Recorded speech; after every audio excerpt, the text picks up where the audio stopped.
தம்பி 12th முடிச்சிட்டிங்களா? என்ன join பண்ண போறீங்க? என்ஜினியரிங் படிக்கலான்னு இருக்கேங்க. என்ஜினியரிங்கா? வேலையே கிடைக்காதே! நீங்க என்ஜினியரிங் படிச்சு என்ன பண்ண போறீங்க? பாருங்க இப்படித்தான் எங்க பக்கத்து வீட்ல ஒரு பையன் படிச்சுட்டு வந்து இப்போ வேலை இல்லாம சும்மா இருக்கான். லட்சக்கணக்கில செலவு பண்ணி படிச்சான். வேலையே இல்லாம என்ன பண்றதுன்னு தெரியாம இருக்கான். நீங்க இப்போ போய் என்ஜினியரிங் படிக்கிறோம்னு சொல்றீங்களே! இந்த மாதிரியான இலவச அறிவுரைகள் வந்து உங்களுக்கு +2 முடித்த ஸ்டூடெண்ட்ஸ்க்கு என்ஜினியரிங் எடுக்கணும்னு இருக்கக்கூடிய ஸ்டூடெண்ட்ஸுக்கு நிறைய கிடைக்கும். ரைட்? இப்போ நாம தெளிவா ஒரு முடிவு வந்து எடுத்தாகணும். உண்மையிலேயே என்ஜினியரிங் படிச்சா வேலை கிடைக்குமா? கிடைக்காதா? எக்கச்சக்கமான என்ஜினியரிங் காலேஜஸ் வந்திருக்கு. இவ்வளவு காலேஜஸ் வந்து கண்டிப்பா வேலை கிடைக்கலைன்னா வந்திருக்குமா? அப்படிங்கிற சந்தேகமும் உங்களுக்குள்ள இருக்கும். அ யு அதே சந்தர்ப்பத்தில உங்களுக்கு உங்களுக்கு பக்கத்திலேயோ, ரிலேட்டிவ்ஸ்லயோ, உங்களோட சீனியரோ யாரோ ஒருத்தர் வந்து படிச்சு முடிச்சுட்டு பல லட்சம் ரூபாயில என்ஜினியரிங் வேலைக்கும் போயிருப்பாங்க. ஸோ, இப்போ உங்களால டிசைட் பண்ண முடியாத சூழ்நிலை. என்ன அப்படின்னு பார்த்தீங்கன்னா, என்ஜினியரிங் படிச்சா வேலை கிடைக்குமா? கிடைக்காதா? நல்ல சம்பளத்துக்கு நம்ம போவோமா? போக மாட்டோமா? அ ப நம்ம பக்கத்து வீட்டுக்காரரு சொன்னாரு, எங்க மாமா சொன்னாரு, எங்க சித்தப்பா சொன்னாரு, எங்களோட சீனியர் என்ஜினியரிங் முடிச்சுட்டு வந்து அவரே சொல்றாரு, "தம்பி படிக்காதப்பா என்ஜினியரிங் எல்லாம் படிச்சீன்னா உனக்கு வேலை கிடைக்காது" அப்படின்னு சொல்லி. உண்மையிலேயே என்ஜினியரிங் படிச்சா வேலை கிடைக்குமா? கிடைக்காதா? கண்டிப்பா என்ஜினியரிங்க என்ஜினியரிங்கா படிச்சீங்க அப்படின்னா, உங்களுக்கு வந்து வேலை கட்டாயம் கிடைக்கும். யாருக்கெல்லாம் என்ஜினியரிங் முடிச்சுட்டு வேலை கிடைக்கல அப்படின்னு பார்த்தீங்கன்னா, காலேஜுக்கு நேம் சேக்காக போயிட்டு, பேரண்ட்ஸ் வற்புறுத்துனாங்க, ஃப்ரெண்ட்ஸ் ஜாயின் பண்ணாங்க அப்படிங்கிற காரணத்துக்காக ஒரு என்ஜினியரிங் காலேஜில் போய் ஜாயின் பண்ணிட்டு, பேருக்கு படிச்சுட்டு, அரியர் வச்சோ, அரியர் வைக்காமலோ பாஸ் பண்ணி வெளியே வர்ற ஸ்டூடெண்ட்ஸுக்கு டெஃபினட்டா என்ஜினியரிங் படிச்சா வேலை கிடைக்காது. அதில மாற்றமே இல்ல. என்ஜினியரிங் படிச்சு முடிச்சுட்டு நல்ல வேலைக்கு போகணும் அப்படிங்கிற உத்வேகத்தோட, என்ஜினியரிங் முடிச்ச உடனே வேலை கிடைக்கிறதுக்கு என்னென்னவெல்லாம் நம்ம பண்ணணும் அப்படிங்கிறத தெரிஞ்சு பண்ணக்கூடிய ஸ்டூடெண்ட்ஸுக்கு, அவங்களுடைய திறமைகள வளர்த்துக் கொள்ளக்கூடிய ஸ்டூடெண்ட்ஸுக்கு டெஃபினட்டா நல்ல வேலை கிடைக்கும் அப்படிங்கிறதுல மாற்று கருத்தே இல்ல.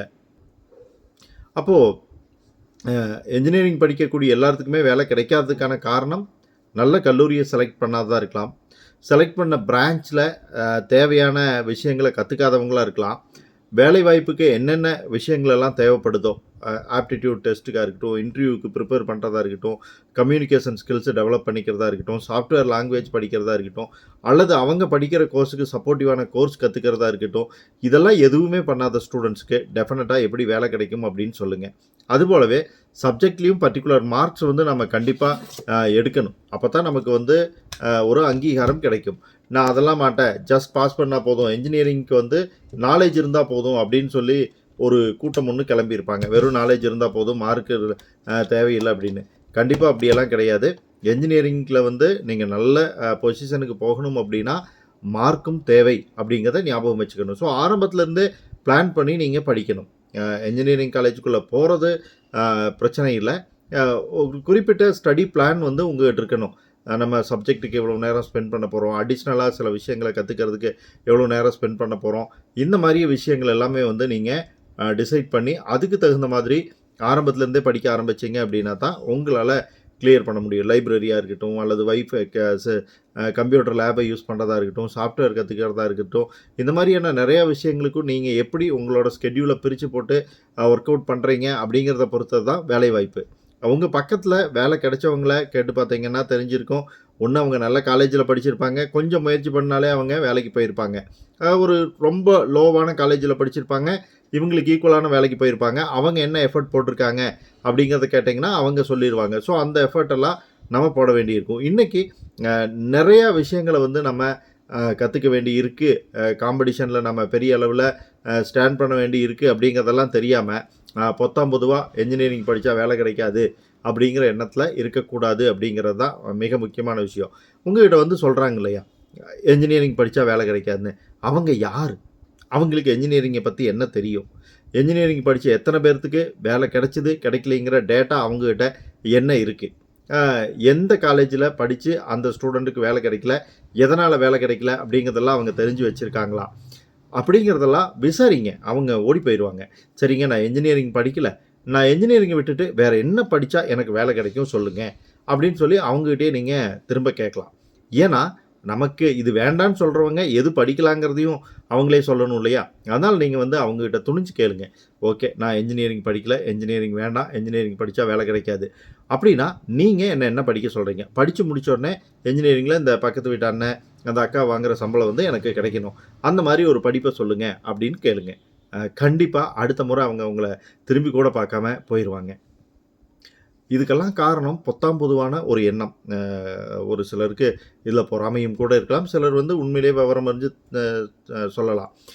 பட் இதில் மிக முக்கியமாக கவனிக்க வேண்டிய விஷயம் என்னென்னா, நமக்கு என்ஜினியரிங் படிக்கிறதுக்கான இன்ட்ரெஸ்ட் இருக்கா ஃபஸ்ட்டு. எபிலிட்டி அப்படிங்கிறது அடுத்த விஷயம். ஃபஸ்ட்டு இன்ட்ரெஸ்ட் இருக்கா?